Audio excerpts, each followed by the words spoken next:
Assalamu alaikum guys, Dr. Shah Fahad Khan is back on your screen with another IB chemistry topic video.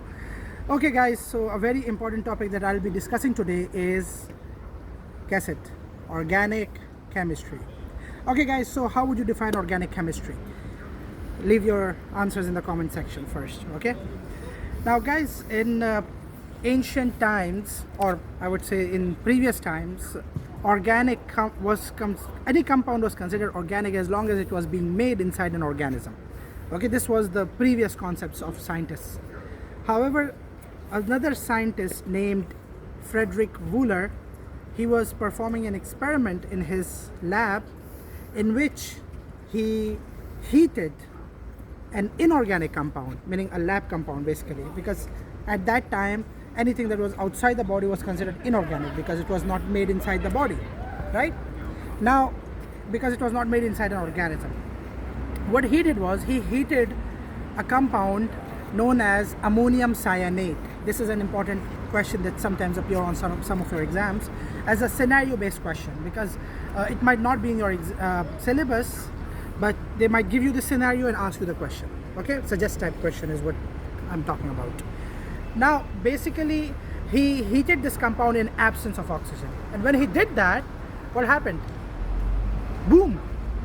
He formed a compound which was considered organic, but the difference was he made it under lab conditions. What was that compound? It was urea. Urea is, we know for a fact that it's a well-known organic compound, right? It's made inside our body, it's a metabolic waste product. But what did Friedrich Wöhler do? He actually managed to make that particular compound under his lab conditions.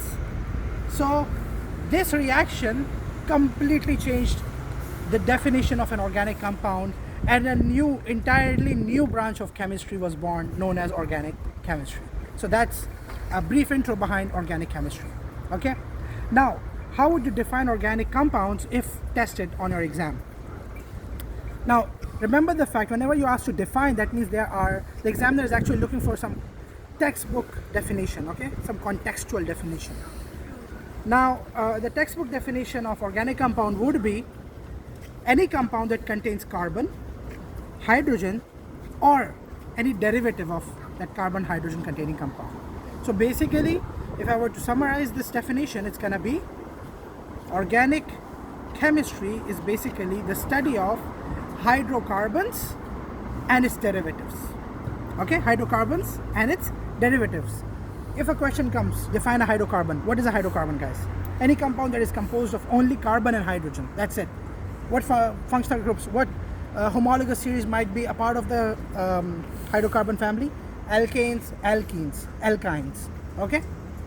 All the other homologous series would be derivatives of hydrocarbons. Okay, they won't be, for example, alcohol is not a hydrocarbon because it contains oxygen, but it's a derivative of hydrocarbon because it can be made from hydrocarbons. Understood?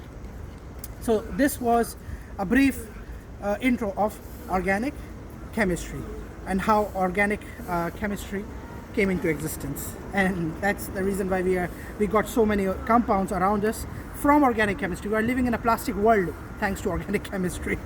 We have plastic all around us, right? Plastic is actually an organic compound. You might see some organic substances around me as well, like for example that banner over there might be made up of organic compounds, right? Polyester or something like that. Okay, by the way, it's the 29th anniversary of HKDSE just passed, so yeah, it's for that. So yeah, that's that, guys. I'll see you in the next video with another very important IB chemistry topic. Thank you.